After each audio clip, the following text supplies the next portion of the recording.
ಅಷ್ಟಕ್ಕೂ ರೋಷನ್ ಅವರು ಅನುಶ್ರೀಗೆ ಮೋಸ ಮಾಡಿದ್ದಾರಾ? ಹಾಗಾದ್ರೆ ಏನು ಆ ಮೋಸ ನೋಡೋಣ ಬನ್ನಿ. ಅದಕ್ಕೂ ಮುಂಚೆ ನೀವಿನ್ನೂ ನಮ್ಮ ಚಾನಲ್ನ ಸಬ್ಸ್ಕ್ರೈಬ್ ಮಾಡದೆ ನೋಡ್ತಾ ಇದ್ರೆ ಈಗಲೇ ಸಬ್ಸ್ಕ್ರೈಬ್ ಮಾಡಿ.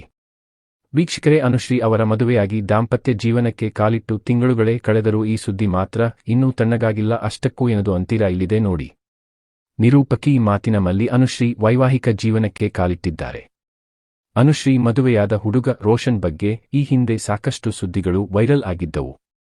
ಅದರಲ್ಲಿ ಪ್ರಮುಖವಾಗಿ ನಟಿ ಅನುಶ್ರೀ ಮದುವೆಯಾಗಿರುವ ರೋಷನ್ 100 ಕೋಟಿಯ ಒಡೆಯ, ದೊಡ್ಡ ಬಿಸಿನೆಸ್ ಮ್ಯಾನ್ ಎಂದೆಲ್ಲ ಸುದ್ದಿಯಾಗಿತ್ತು. ಈ ಬಗ್ಗೆ ಅನುಶ್ರೀ ಹಾಗೂ ರೋಷನ್ ಕ್ಲಾರಿಟಿ ಕೊಟ್ಟಿದ್ದಾರೆ. ಆಗಸ್ಟ್ 28ರಂದು ಮದುವೆ ಬಳಿಕ ನವಜೋಡಿ ಮಾಧ್ಯಮಕ್ಕೆ ಪ್ರತಿಕ್ರಿಯೆ ನೀಡಿದೆ. ಈ ವೇಳೆ 300 ಕೋಟಿ 600 ಕೋಟಿ ಒಡೆಯ ರೋಷನ್ ಅನ್ನೋ ವಿಚಾರದ ಬಗ್ಗೆ ಕ್ಲಾರಿಟಿ ಕೊಟ್ಟಿದ್ದಾರೆ. ರೋಷನ್ ಅವರು ಐಟಿ ಉದ್ಯೋಗಿಯಾಗಿದ್ದು ಸಾಮಾನ್ಯ ಕುಟುಂಬದಿಂದ ಬಂದವರು ಎಂದು ಹೇಳಿದ್ದಾರೆ. ಇನ್ನು ರೋಷನ್ ಮಾತಾಡಿ ನಿಮ್ಮ ಹರಕೆಯಿಂದ ನಾನು ಕೋಟಿ ಒಡೆಯ ಆಗಲಿ ಎಂದು ಹೇಳಿದ್ದಾರೆ. ಇನ್ನು ತಮ್ಮ ಪತಿಯ ಬಗ್ಗೆ ಮಾತಾಡಿದ ಅನುಶ್ರೀ ಅವರು ಕೋಟ್ಯಧಿಪತಿ ಅಲ್ಲ, ಹೃದಯವಂತಿಕೆಯಲ್ಲಿ ಕೋಟ್ಯಧಿಪತಿ ಎಂದು ಅನುಶ್ರೀ ಅವರು ಹೇಳಿದರು. ರೋಷನ್ ಮೂಲತಃ ಕೊಡಗಿನ ಕುಶಾಲನಗರದವರಾಗಿದ್ದು ಬೆಂಗಳೂರಿನ ಐಟಿ ಕಂಪನಿಯ ಉದ್ಯೋಗಿಯಾಗಿದ್ದಾರೆ.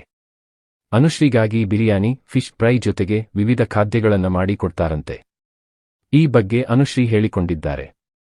ಏಕಾಂಗಿ ನಿರೂಪಣೆಯ ನಂತರ ಅರ್ಧಾಂಗಿಯಾಗುವ ಹೊಸ ಮನ್ವಂತರಕ್ಕೆ ಅನುಶ್ರೀಯ ಉತ್ತರ ಸಿಕ್ಕಿದೆ. ಬೆಂಗಳೂರಿನ ಹೊರವಲಯದಲ್ಲಿ ಅನುಶ್ರೀ ರೋಷನ್ ಮದುವೆ ಸರಳವಾಗಿ